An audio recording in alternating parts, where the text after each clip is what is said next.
Y tenemos buena audiencia, ¿eh? Sí, Sí, Sí, sí, sí. Ahí está, creo que así es. ya Buenas estamos. tardes, de nueva cuenta a todos. Una disculpa por ahí uno de los imponderables de la tecnología. Hubo un problema con la transmisión, pero volvemos a retomar la transmisión. De nueva cuenta cedemos el uso de la palabra al doctor José Alfredo. Una disculpa por la interrupción. muchas gracias, señor presidente. Estábamos en que la situación del derecho mexicano, específicamente en los juicios, en el sumario hipotecario, en el juicio ejecutivo, en las medidas precautorias o en las medidas preparatorias de juicio, pues con todo respeto, yo disiento de que dichas medidas y dichos juicios tengan el estándar de convencionalidad que establece el artículo 8.1 de la Convención. ¿Por qué? Porque es muy claro el artículo. Dice, para la determinación de derechos y obligaciones se concederá audiencia para determinar sus derechos y obligaciones. Tiene derecho a ser oída en un tiempo razonable y con las debidas garantías para determinación de sus derechos y obligaciones en materia civil, laboral, fiscal o de cualquier otro carácter, o en materia o de una acusación formulada en su contra. Esto implica que los tribunales, antes de determinar cualquier situación en contra del demandado, tienen el estándar de convencionalidad de escuchar a las partes. Antes de... Entonces, con todo respeto, yo difiero de que las medidas precautorias, los juicios ejecutivos, en los que primero te embargo y luego te escucho, o primero inscribo la demanda en el registro y luego te escucho, pues yo siento que no se ajusta al estándar del 8.1 de la Convención. ¿Por qué? Porque debe dar audiencia a las partes para la determinación de sus derechos y obligaciones. Entonces, yo me pregunto, llega la demanda en un juicio ejecutivo mercantil y se despacha esa ejecución en contra del demandado por 1,000 pesos. Entonces ahí ya está asumiendo el juez que el actor está con todo su derecho y con toda su legalidad para demandar lo que dice que le deben. Pero esto no se ajusta al estándar de convencionalidad del 8.1. ¿Por qué? Porque hay que dar audiencia. Hay que dar audiencia a las partes para determinar sus derechos. Y aquí en México hemos hecho una distorsión del sentido de dar audiencia. Y esto desde los propios tribunales en todos los niveles. ¿Por qué? Porque la audiencia se tiene que dar antes de ejercer cualquier situación legal en contra de una persona. Pero como que aquí tenemos ya la situación ya muy socorrida, de que primero pegas y luego te escucho.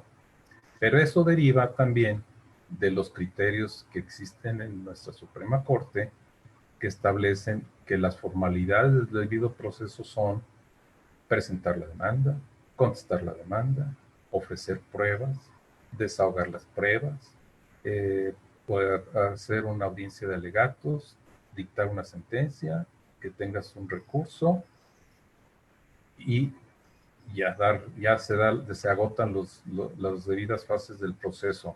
Nada más que estamos hablando de dos cosas distintas. A pesar de que hay criterios por los tribunales federales, en el sentido de que el artículo 14, el 16 y el 17 son superiores al 8.1 y al 25 de la Convención Americana, yo con todo respeto difiero de eso. ¿Por qué? Porque no hay mejor derecho para respetar los derechos humanos que dar audiencia antes de. Y eso de que primero te escucho o te recibo la demanda y luego te doy derecho a que contestes, pero mientras te embargo o te aplico una medida precautoria o una medida preparatoria o te embargo un juicio ejecutivo por el juicio sumario hipotecario y te escribo la demanda, pues ya para qué, estamos hablando de dos cosas distintas. Oiga, Entonces, doctor, adelante. si me Adelante. permite un poquito la interrupción para que no se me vaya a perder el hilo. Y bueno, Adelante. seguramente nos van a escuchar aquí, como parte de la audiencia, algunos estudiantes de Derecho. Yo Sí. le quisiera compartir, externar una inquietud que era muy común cuando hace ya pues, un buen rato, hará casi unos 20 años, cuando era estudiante de Derecho, que decíamos que el juicio ejecutivo mercantil, cuando te llegaban y te embargaban derivado de un título de crédito, pues era inconstitucional, ¿no? Pues bueno, pues ahí los maestros nos encargaban de decirnos que no era inconstitucional. La verdad es que siempre nos quedamos con la duda, al menos su servidor, pero ahora ya en el mundo del litigio me queda una duda también vaya, pues que no he podido resolver del todo. Por ejemplo, se me ocurre el primer caso en materia mercantil. En materia del Código de Comercio me dice que yo puedo solicitar medidas cautelares, incluso retención de personas, congelamiento de cuentas y bueno, y también embargo de bienes inmuebles. Vaya, el tema de retención de personas es algo interesante, ¿no? Entonces ahí pudiéramos decir que también este tipo de medidas cautelares en materia mercantil pudiéramos considerarlas que también atentan o van en contra de la convencionalidad. Todo lo que se haga sin dar audiencia previa, abogado, todo lo que se haga sin dar audiencia previa en los términos del 8.1 de la Convención, en mi criterio, todo es inconvencional. ¿Por qué? Porque estamos determinando obligaciones y derechos y yo no te escucho, yo no te he escuchado, yo no te he oído. Entonces, eso viene con una deformidad que tenemos y que está impulsada por los criterios que existen desde la Suprema Corte, de que dice, no, no pasa nada. Si te embargan y no tiene fundamento el actor para embargarte, pues en sentencia se resuelve que no y se levanta el embargo. Sí, pero mientras tanto, te fastidiaron con un embargo de bienes, contrataste abogado en detrimento de tu patrimonio y te ocasionaron molestias porque si es un bien que se llevaron, un bien mueble, tú vas a resentir la falta de ese bien en tu hogar. Entonces, aquí somos muy dados a que, no, es que no pasa nada. ¿Cómo que no pasa? Pasa mucho y va en detrimento de los derechos humanos. ¿Por qué? Porque primero escúchame con las debidas garantías y dentro de un tiempo razonable para que me digas y me des opción de determinar mis derechos y obligaciones. Pero nada de que primero te pego y luego ya te presentas la contestación de la demanda.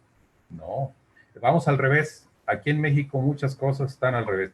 Y como ejemplo, una comparación que hago es que durante más de 100 años, los procesos penales, los que se dedicaban al derecho penal, los legisladores que así hicieron las normas, los operadores jurídicos que trabajaron más de 100 años con ese procedimiento, tardaron 100 años en darse cuenta que el procedimiento es inconstitucional.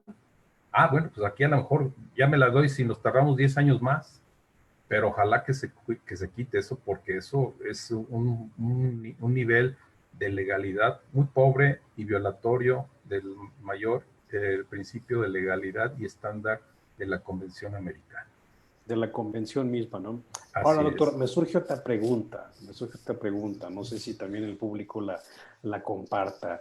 Digo, si yo demando a una persona, no sé, física, moral, lo que sea, en un juicio civil, ejecutivo, mercantil, ordinario mercantil, vaya, yo ingreso la demanda, lo notifican en el supuesto de que no sea ejecutivo, y que sea una demanda por una suma, una suerte principal considerable, pues yo creo que también el demandado va a hacer fiesta, ¿no? Porque pues de aquí en lo que llega la sentencia puede pasar 1, 2 años, 6 meses, en el mejor de los casos, y en ese tiempo hizo un montón de movimientos en su patrimonio con el fin de eludir el cumplimiento de una responsabilidad.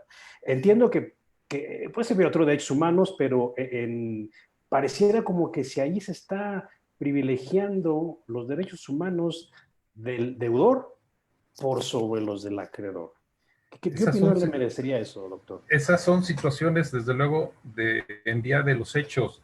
Son situaciones que debemos de valorar conforme a la sociología de muchas personas que son deudoras y que tienen obviamente un bajo nivel cultural, que tratarán de eludir el pago, el cumplimiento, pero son situaciones de hecho frente a disposiciones normativas que establecen una forma de proceder, una forma de actuar y sobre todo con el ánimo de respetar derechos humanos. Pero son situaciones de hecho frente a principios y reglas, estándares de convencionalidad, ¿verdad? Muy bien, entiendo. Por aquí le manda saludos el licenciado, muy buen amigo, el licenciado Gil de Asís Enrique, le manda saludos, doctor.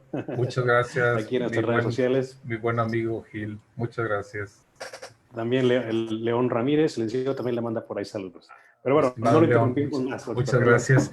Sí, entonces estábamos con que los estándares a veces son difíciles de superar cuando desde los propios criterios de los tribunales federales están de una forma encaminando que siga esa forma de proceder y vemos como algo normal.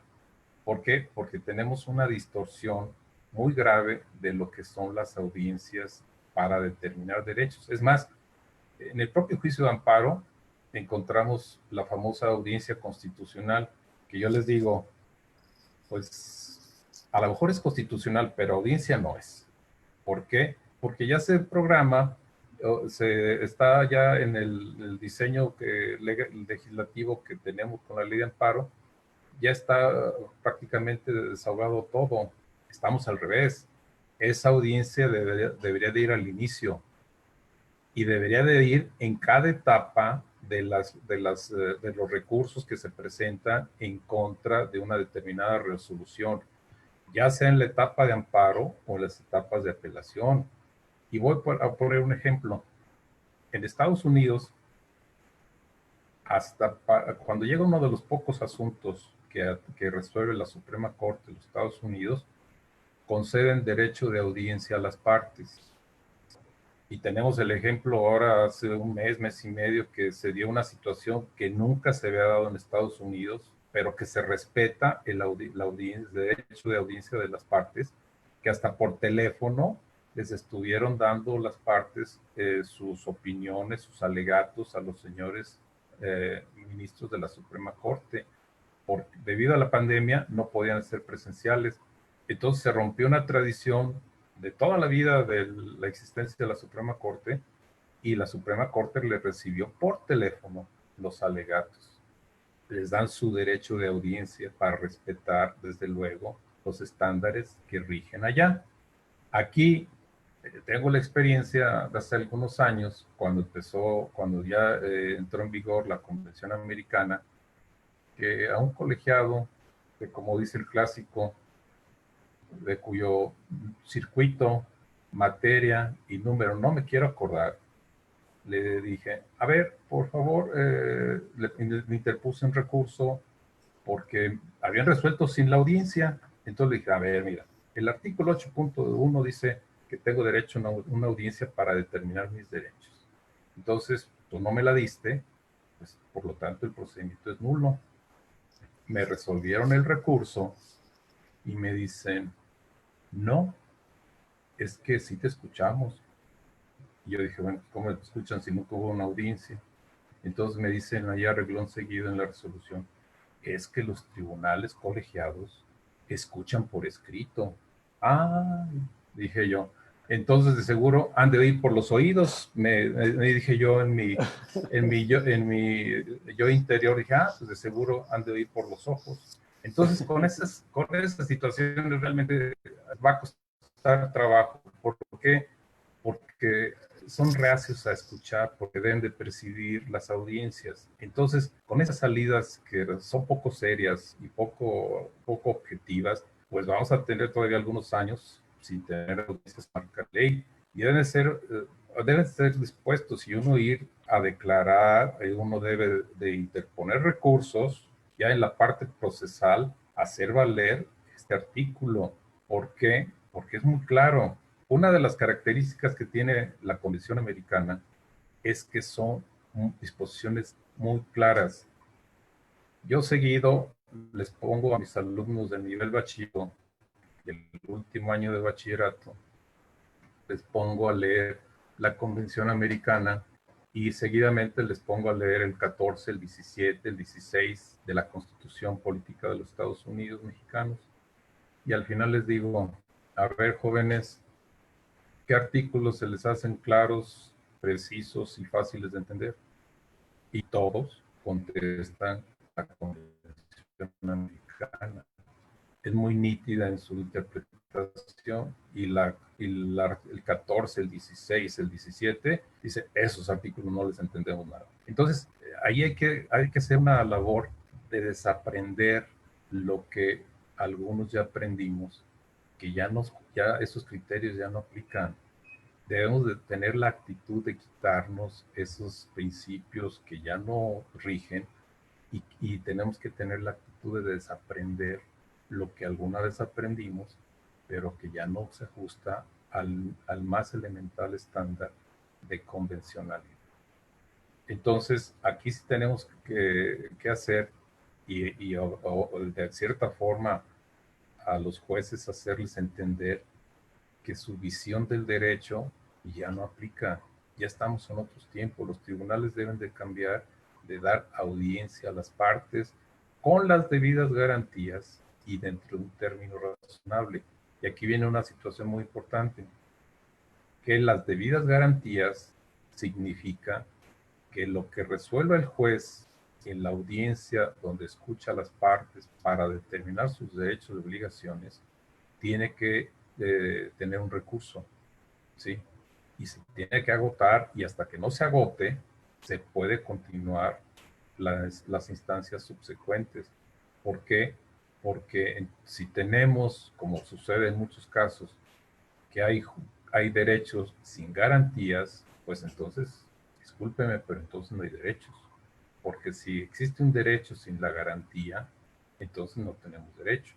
Aquí tenemos que recordar que desde la Declaración de los Derechos del Hombre y del Ciudadano de 1789 fue muy claro el propósito del movimiento liberal en materia jurídica, y ahí se estableció en el artículo 16. No habrá constitución si no existe un apartado de derechos y sus garantías y si no existe división de poderes. Entonces, es muy claro, si no tenemos las garantías para impugnar, refutar los derechos u obligaciones que nos determina un tribunal, entonces no tenemos derechos. Tenemos que ser muy precisos en ese sentido y acudir a los tribunales para que hagan valer, para que se determinen nuestros derechos y obligaciones, pero con las debidas garantías.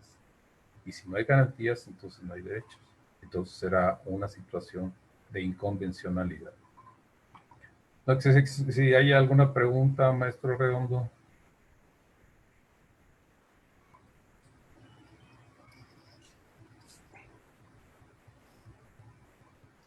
Perdón, sí, aquí de nueva cuenta problemas con la parte tecnológica, No, pero creo adelante. que me escuche. Sí, doctor, muchas gracias. Bueno, retomando un poquito la parte de la temática de esta charla, nos comentaba usted al inicio que en su mayoría los juicios sumarios que se establecen en el Código de Procedimientos Civiles de nuestro Estado pudiesen ser tildados de inconvencionales, atendiendo esto que usted nos está comentando. De forma muy precisa, ¿cuál sería su opinión respecto del juicio hipotecario? En donde, pues, por decirlo en palabras muy llanas, hay cierta inclinación a favor del actor, desde luego con la consabida existencia de una escritura pública que así avala su derecho, pero que en realidad, pues la parte de esta escucha del demandado, pues queda muy de lado, queda muy sesgada. Así es. Aquí mi forma de ver este procedimiento es que es totalmente inconvencional. ¿Por qué? Porque primero llega el actor inscribe la demanda en el registro, luego ya echa la inscripción de la hipoteca, de la demanda, entonces más bien de la demanda llega la demanda y la inscribimos, entonces ahora sí procede a emplazarlo. Yo lo que les pregunto, ¿en qué momento escuchaste a las partes, sobre todo al demandado, para la determinación de sus derechos?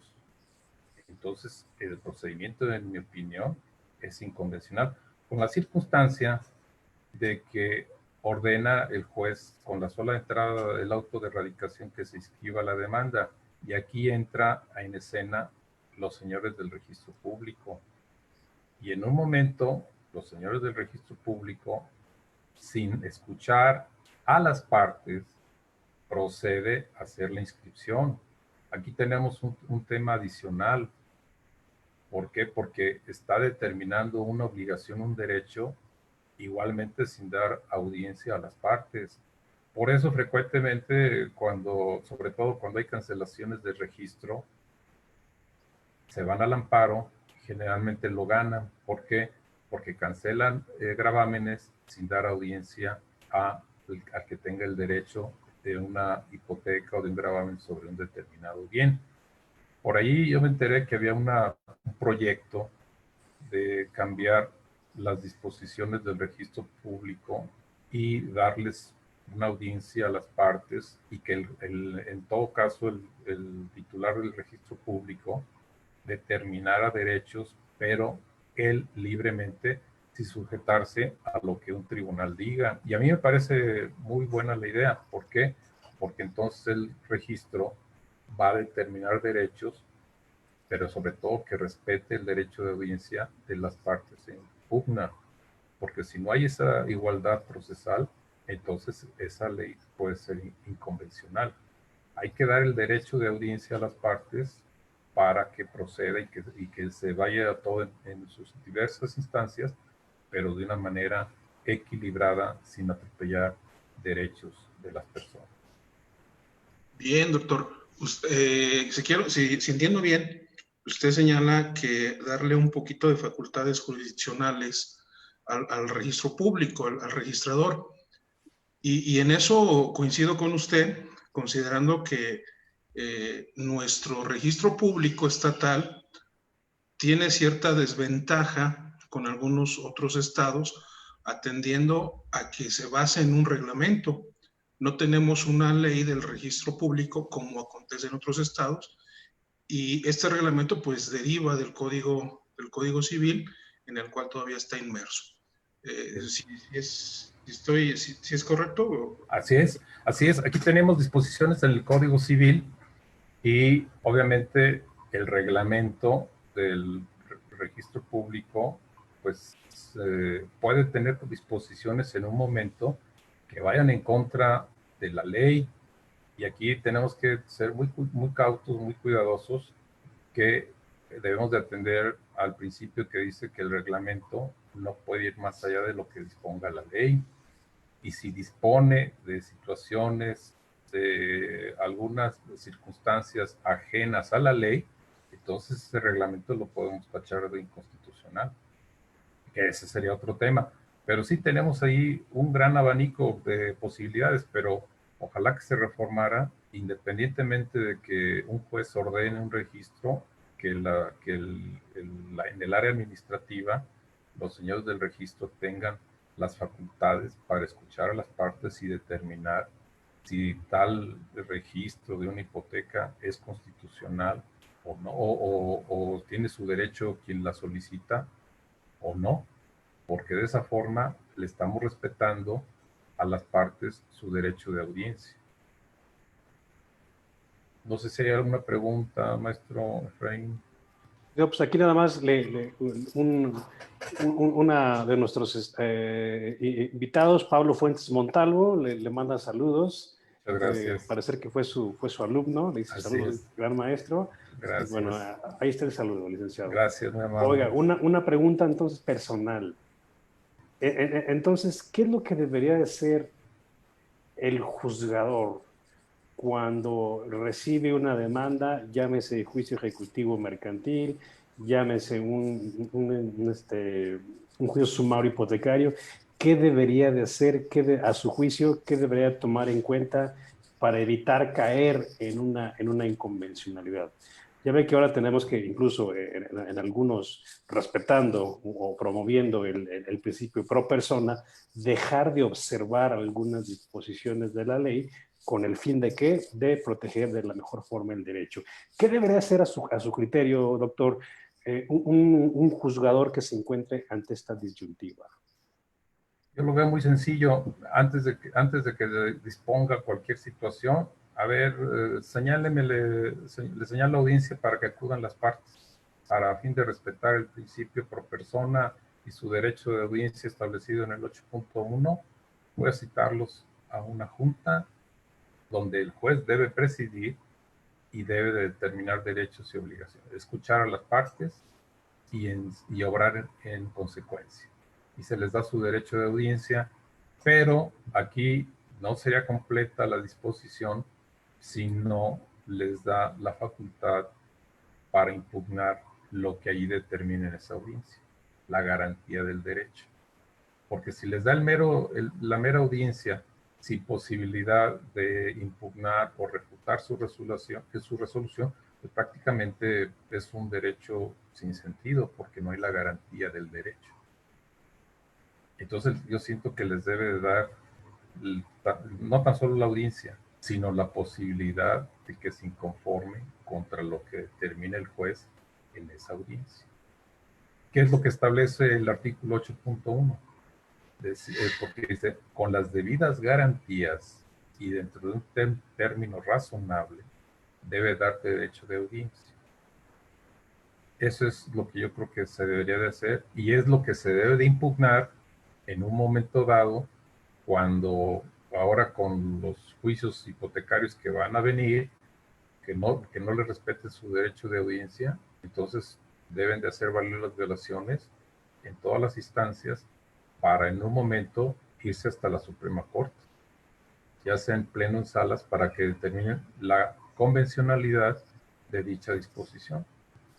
Sí, doctor, supongo que ahora en estos tiempos de pandemia, pues no dudo ni tantito de que van a venir muchas demandas por incumplimiento de obligaciones o por juicios hipotecarios o vaya por otra infinidad de tipos de juicios, precisamente por el impago, ¿no?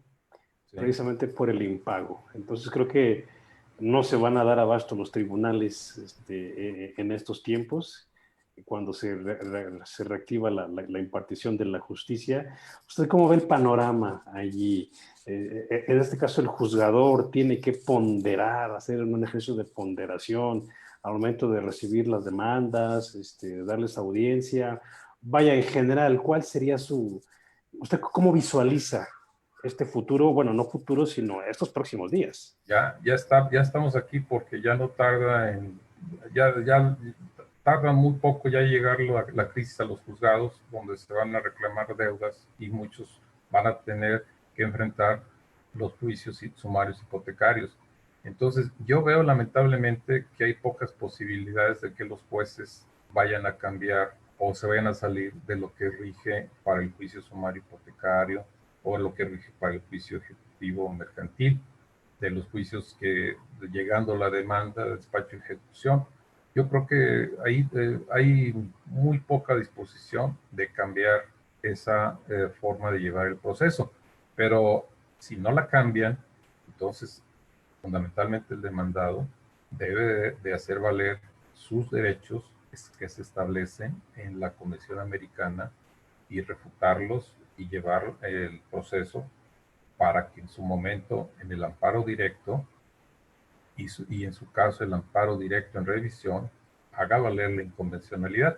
Además que aquí debe ser muy cuidadoso en cubrir todos los requisitos para irse al amparo directo y al amparo directo en revisión, que procede porque es un tema de convencionalidad y es susceptible de que el asunto se revise por el Pleno o las salas de la Suprema Corte si son bien llevados los requisitos para que cumplan los estándares que exige la Suprema Corte para que se vaya el asunto hasta allá. Entonces, el justiciable tendría pues, un abanico de opciones Así o no es. muchas, pero vía derechos humanos, no juicios de Así amparo, hacer valer esos derechos humanos que no fueron o fueron mal aplicados o no fueron tomados en cuenta por la autoridad jurisdiccional. Y esto, pues, bueno, creo que todos nos hemos dado cuenta, ¿no? Que luego los jueces son muy formalistas, y yo siempre he dicho que vivimos en un estado de legalidad, donde en teoría se respetan las normas, pero no vivimos en un estado de derecho. Yo me atrevo a afirmar que Estado de Derecho y Estado de Legalidad son cosas diferentes. Tal Así vez el es. Estado de Legalidad sea en tránsito para llegar al Estado de Derecho. Yo no creo que precisamente llevamos en este último. ¿Por qué? Porque pues, prevalecen las formas, estos formalismos. Creo que a muchos jueces, en mayor medida a los del fuero común, pues les da vez un poquito, les tiembla la mano a aplicar estos controles de convencionalidad con tal de seguir haciendo a lo que están acostumbrados. ¿No cree usted? Así es. Es que aquí el problema es que nos vamos olvidando del tema de los derechos humanos o los jueces se van haciendo de un marco de actuación muy rígido y de momento que le dice, oye, es que esto está mal. No, ¿cómo? Si yo siempre he hecho, tengo 30 años haciendo lo mismo.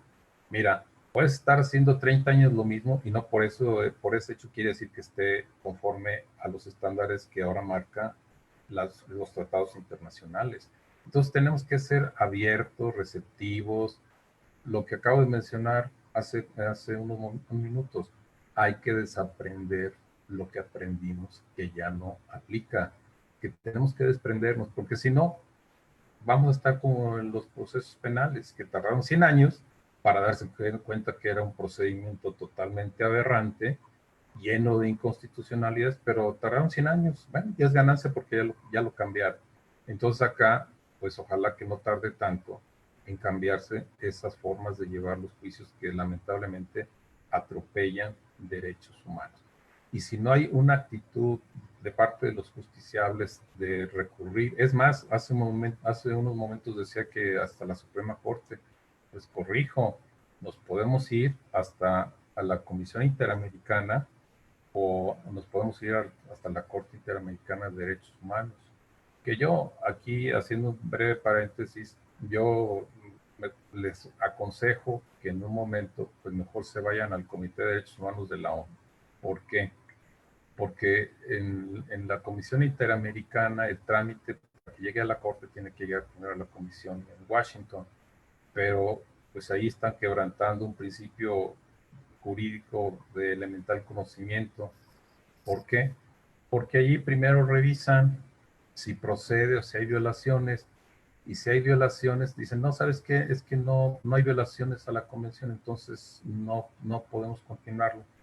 Y no se dan cuenta que están cometiendo una aberración, porque están prejuzgando el tema del fondo del asunto, diciendo que no hay violación. Oye, ¿sabes qué? Pues mejor dímelo eso, pero dímelo que me lo diga ya la comisión, porque estás prejuzgando y hay un principio que dice que no se puede negar por las razones que tienes para desechar.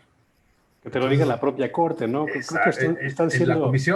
la Comisión Interamericana, en todo caso, ahí como que se pone a revisarlo y dicen, voy a hacer una revisión preliminar para ver si hay violación a la convención. Y Y pareciera no, que están siendo más papistas que el Papa, porque totalmente, ellos mismos están violando su propio principio de acceso pronto y expedito a la sí, justicia, ¿no? prejuzgando el fondo del asunto y diciendo, sabes que ya revisamos tu asunto y no tiene méritos para que se vaya a la que resuelva la comisión. Oye, pues estás violando un principio elemental. Esto que me lo diga la comisión, pero no que lo digas tú antes de prejuzgando el fondo del asunto sin tener bases para ello, porque estás prejuzgando. E insisto, no tienes facultades para desechar argumentando temas para negar. Entonces ahí es lo que hacen. Entonces yo diría, mejor váyanse al Comité de Derechos Humanos de la ONU, porque ahí hay menos posibilidad de que cometan estas aberraciones con el respeto que merece la comisión, que por cierto, ahí había un movimiento fuerte de desaparecerlo.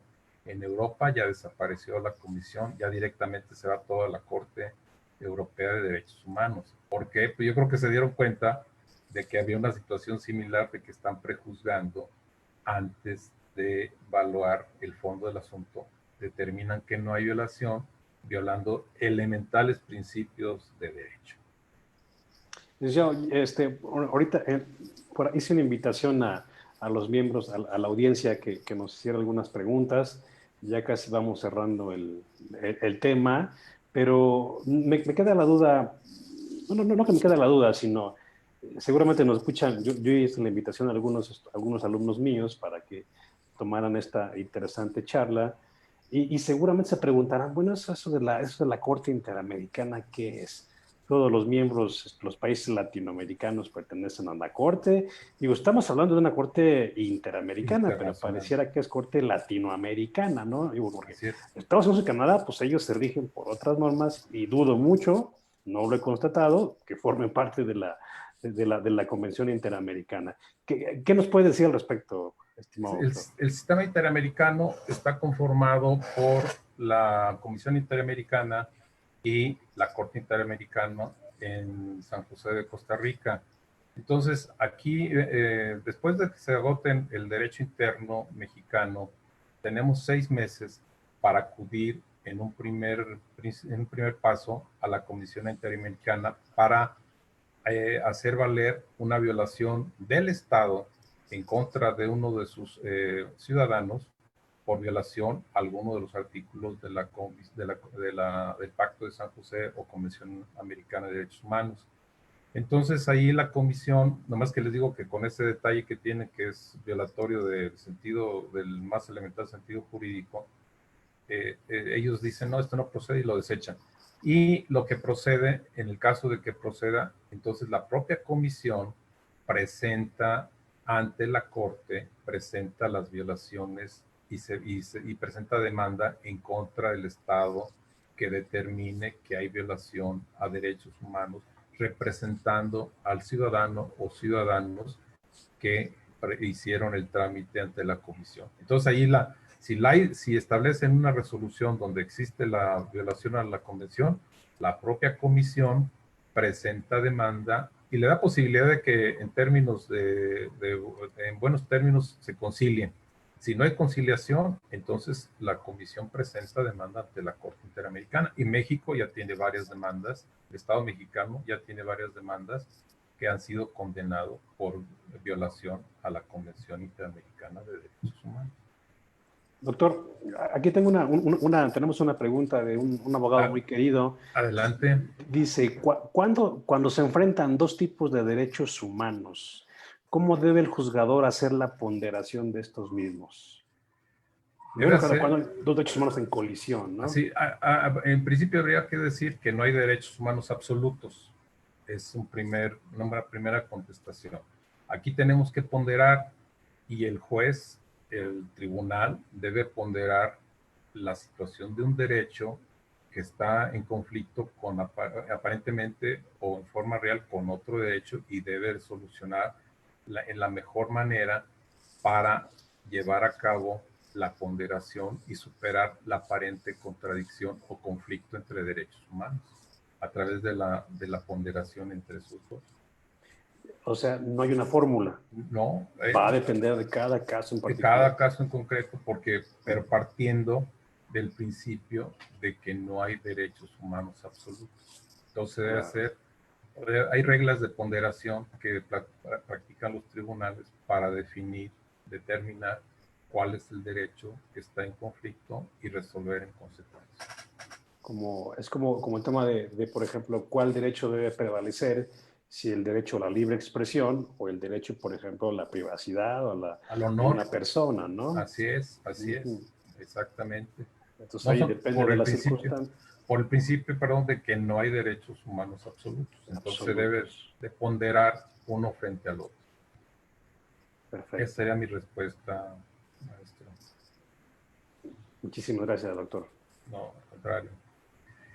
Pues yo creo que estamos por ahí cerrando, maestro Efraín. Estamos cerrando. No sé si hubiera por ahí de parte del maestro Antonio Redondo alguna pregunta o de parte de las personas que amablemente nos acompañan en línea. Si hubiera por ahí alguna pregunta que les... Sí, doctor, si nos hiciera un favor. Adelante. Yo quisiera hacer una pregunta ampliando el tema. yéndonos un poquito más hacia otra materia, pero que va inmerso dentro de la misma. Y la segunda, que va a ser una pregunta de opinión que será con posterioridad. La primera, doctor, esta práctica del establecimiento del decreto de derechos o de medidas cautelares previas a la resolución final de un juicio se ha ampliado mucho en el área de materia familiar. Perdón por cómo lo voy a decir, hay una nueva ponderación de aquello que se le llama el derecho humano al libre desarrollo de la personalidad, que nos deriva en el hoy famoso ya divorcio encausado, en el cual me ha tocado ver algunos autos admisorios de demanda, donde el juez, desde el propio auto de admisión, decreta el divorcio, sin ninguna otra consideración, o en algunas cuestiones de medidas en donde se ordena la separación de los cónyuges, llega el actuario, muchas veces con uso de fuerza pública, cuando así hay indicios de algún conato de violencia intrafamiliar que denuncia generalmente es la mujer, no es exclusivamente de ellas, pero generalmente es la mujer, denuncia esta cuestión, y al todavía esposo le dan oportunidad de que saque su ropa, su cepillo de dientes y adiós. Y es común. Pudiésemos interpretar de manera ampliada estos comentarios que usted nos hace favor de brindarnos hacia estas nuevas dinámicas, en el sentido de considerarlas también hasta cierto grado inconvencionales. Yo siento que en materia familiar, con todo respeto y desde luego considerando la importancia y lo sobresaliente de los derechos de familia y los derechos del menor, del interés superior, yo siento que también que son de orden público, también son de orden público los derechos, derechos de audiencia de los demandados. Y por ahí, a propósito del tema, hay muchas situaciones donde la persona, el actor, dice, quiero que me inmovilices una cuenta o que me embargues para alimentos. Como medida precautoria, preparatoria de juicio, embárgamelo, gírale oficio al banco, que retenga, que mueva o que me dé tanto o que congele la cuenta. Yo siento que es muy respetable los derechos de los menores de alimentos, pero también los derechos humanos tienen su importancia y su trascendencia.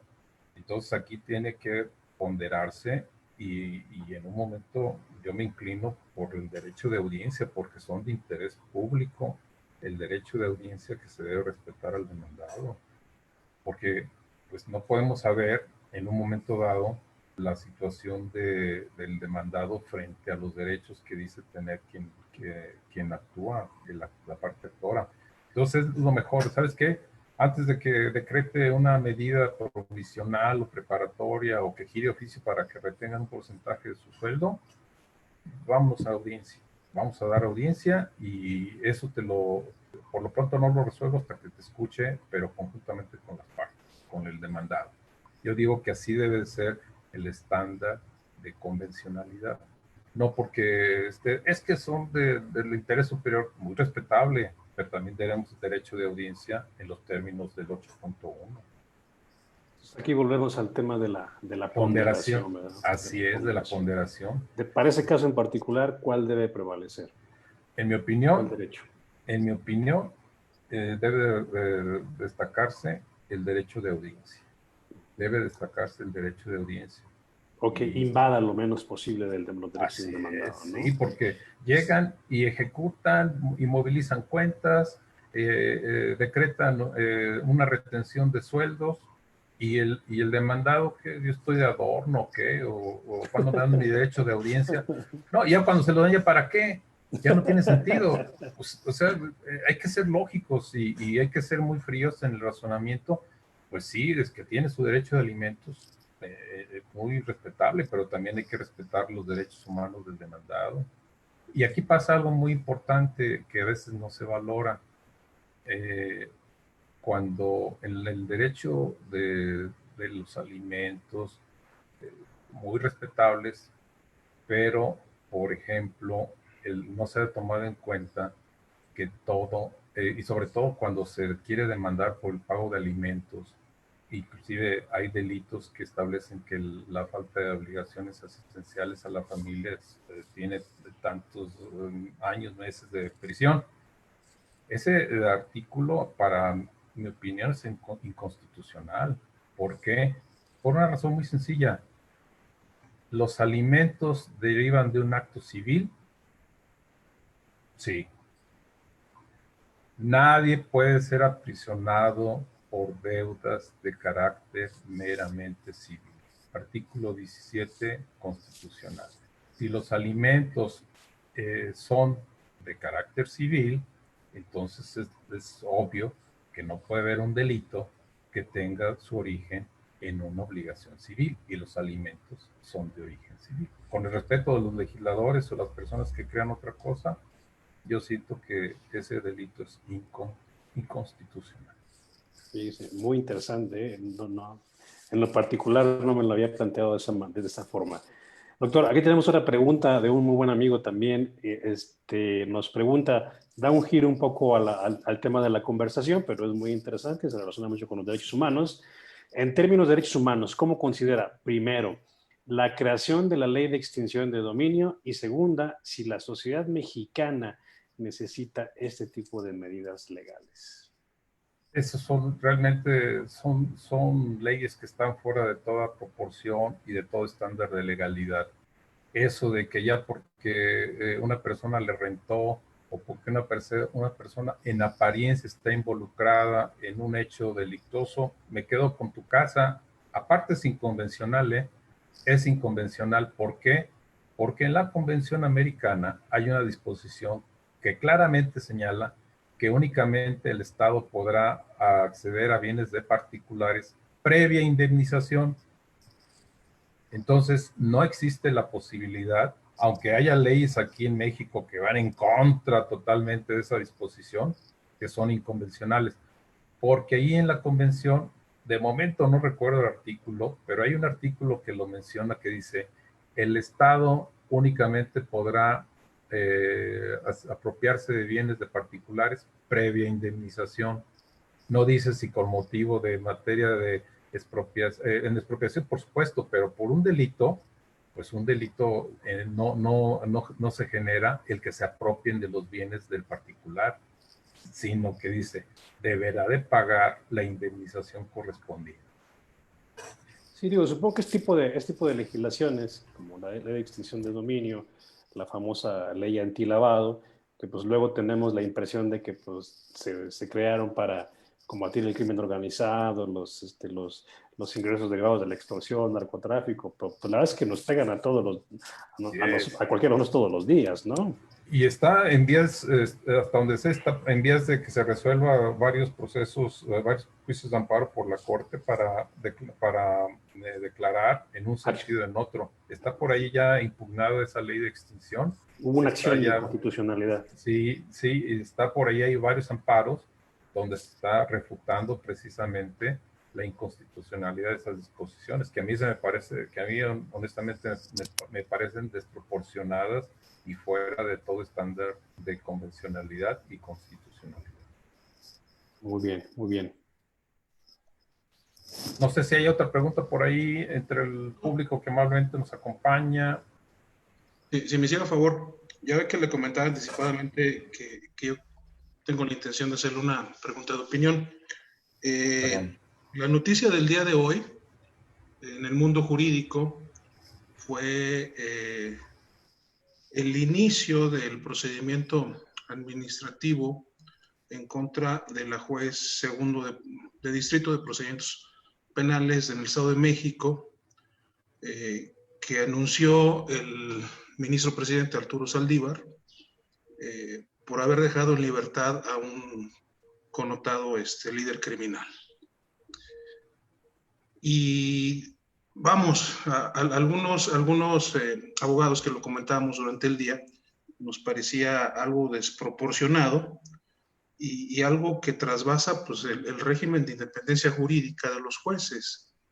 ¿Y cómo es posible que el mismo Consejo le dé pauta a esta acusación? Que ya por la tarde el presidente de la República lo anuncia igual en ese sentido, haciendo ya acusaciones muy concretas de corrupción, de que incluso hubo ahí cuestiones de ofrecimientos de dinero para que la resolución fuera en ese sentido, lo cual sería muy preocupante. Pero lo que nos preocupa, luego entonces la pregunta concreta sería, ¿cómo poder creer, como lo señalaba el licenciado Efraín, en un verdadero Estado de Derecho, cuando quien se encarga de dar las resoluciones jurisdiccionales, pues ataca a sus propios jueces? Así es, sí, y vulnerando la independencia judicial, ¿sí? Es que aquí tenemos una situación a veces que se aparta de todo estándar de legalidad y de buen sentido jurídico. Pasan cosas que en otros países no pasan, solo en México.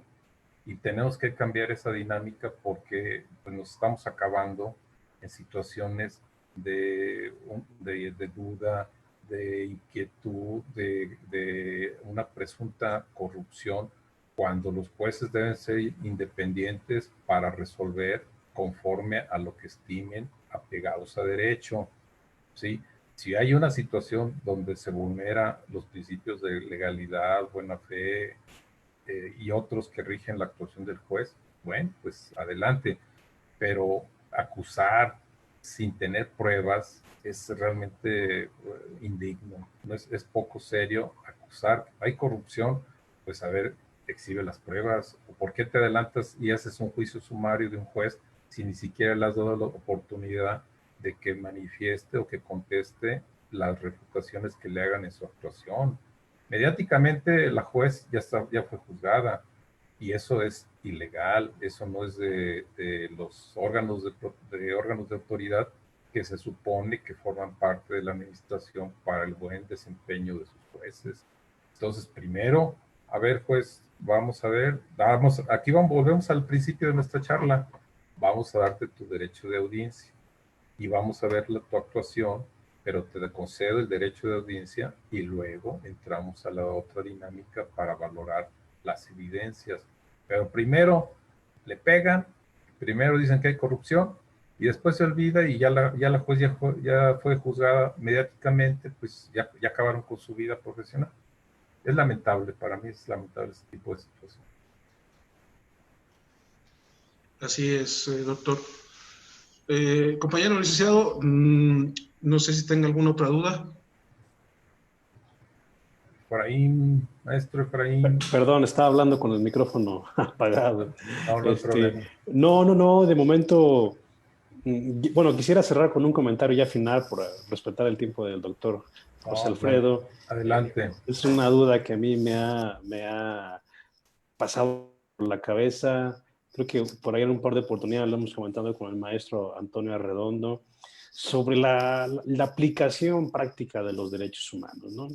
Por ejemplo, si nosotros vemos como países como Singapur, países como esos países generalmente asiáticos, donde la ley se cumple bien y sin cortapisos, y donde son países que el orden se respeta mucho, ¿no? Yo recuerdo mucho una conferencia que nos hizo favor de impartir el maestro Redondo, que se llamaba un título llamativo, que se llama Los derechos humanos y los unicornios. Entonces, a veces me da la impresión de que los derechos humanos, la aplicación práctica de los derechos humanos, llega a tal grado de obstaculizar la propia justicia. ¿Por qué? Voy a hablar desde un punto de vista estrictamente personal. No representa el criterio de nadie más que mío. Vaya, cuando un criminal tiene los mismos derechos que el ofendido, creo que ya estamos mal. Y cuando a ese criminal se le aplican los mismos derechos humanos a la hora de la impartición de justicia, creo que estamos peor.